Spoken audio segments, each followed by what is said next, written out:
Hello and welcome to yet another one. In today's little session, I'm going to talk about the misconception about not being able to factorize all quadratics. I know in high school you learn that certain quadratics can't be factorized, and so you go ahead and use a slightly different method to factorize when you're solving quadratics.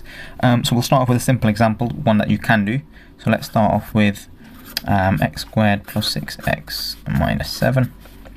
Of course, what you're looking for is two numbers to multiply to make this, and to make add to make that, those same two numbers. And the two numbers that work in this instance are x plus 7 and x minus 1. Of course, if I multiply 7 and minus 1, I get minus 7. If I add 7 with the minus 1, I get plus 6. So that works. But what happens when I get something like this? Well, a lot of teachers will cop out and say you can't factorize that, and of course there are easier ways of solving quadratics like this if it was equal to 0. But how would we try and force this into something that looks a bit like that? Well, there are two numbers which we're going to discuss that multiply to make minus 6 and add up to make 6, and that's what we're going to look for. What teachers mean when they say you can't factorize quadratics like this is that, well, they mean to say they can't factorize over the integers. And if you look here, you'll notice that these two numbers here are integers. So when I factorize this, I'm just going to have two integers that I can use to get the factorization. But of course, in this instance here, I can't factorize over the integers because there are no two integers that multiply to make minus 6 and add up to make 6. But that doesn't mean we can't factorize them. We can still factorize them, it'll just be over the real numbers. The real number is something that could possibly contain a surd or a transcendental number. We'll discuss them maybe at A level or university. So the idea is to sort of end up with something that looks like this. X plus something, x plus or minus. Of course you can have something there. The way we can actually do this is by using the quadratic formula and seeing what the solutions would be if I turn this guy into an equation. So I'm going to start with this and then I'm going to employ the same idea onto this equation here. That's slightly similar, but not exactly the same thing. I'm going to use the quadratic formula to solve this equation. Of course, I'm going to get x equals minus b, so minus 6, plus or minus the square root of 6 squared minus 4ac, so that's 36, add 28, which is 64. And divide that by 2 lots of a, which is a coefficient of x squared, so that's just a 2. And that simplifies nicely to minus 3 plus or minus, that's just square root of 64 is just 8, so 8 divided by 2 is 4. And these two numbers, minus 3 plus 4 and minus 3 minus 4, that's minus 7, one of them, and the other one is 1.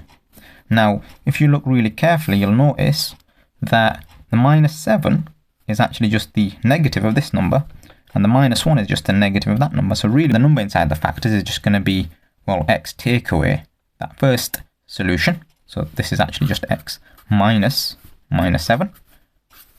And here I've got x take away whatever the other solution was. And so we notice that that does actually work. And so that's the idea we're going to use to find the factorization of this thing here, to force it out if you like. So I'll do the same thing for this here.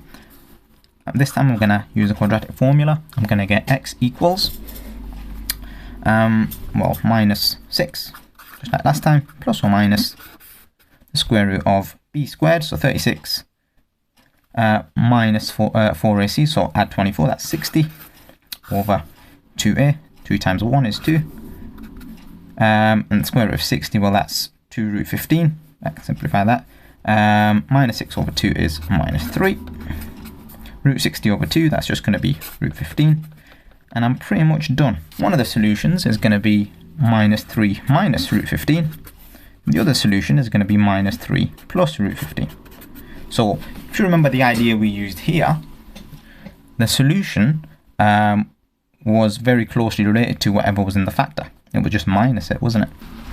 So this green bit here, what it's actually going to look like, x minus this bit, so x minus, just put it in brackets, and this one is going to be x minus that solution there. I can can simplify this up a little bit if I want to. It's going to be x plus 3 plus root 15, x plus 3 minus root 15.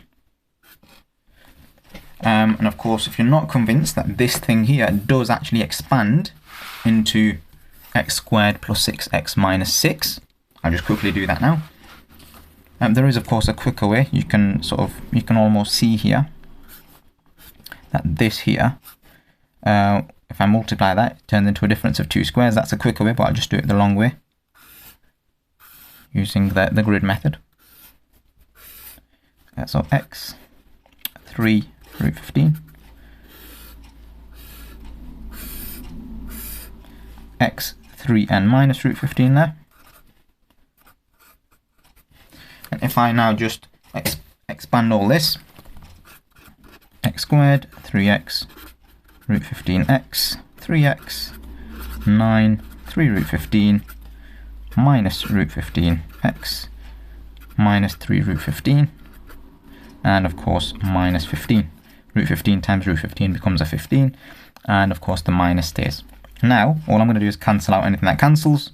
So I know that cancels with that, this cancels with this, and if I just collect up whatever's left, I've got an x squared term, 3x and 3x is 6x, 9 take away 15 is exactly the minus 6 we wanted. So there you go. The factorization then of this guy here, even though your teacher says you can't factorize this because no two integers multiply to make minus 6 and add to make 6, the factorization would be, I'll put it a bit smaller, and plus 3 minus root 15. And there you go, done. And of course this idea can be extended to non-monic quadratics. So when you've got something like say 3x squared plus 5x plus 17 say, and you could use a very, very similar method to force this into 2 brackets. Alright then, thank you very much for watching. Hope you enjoyed it. Goodbye.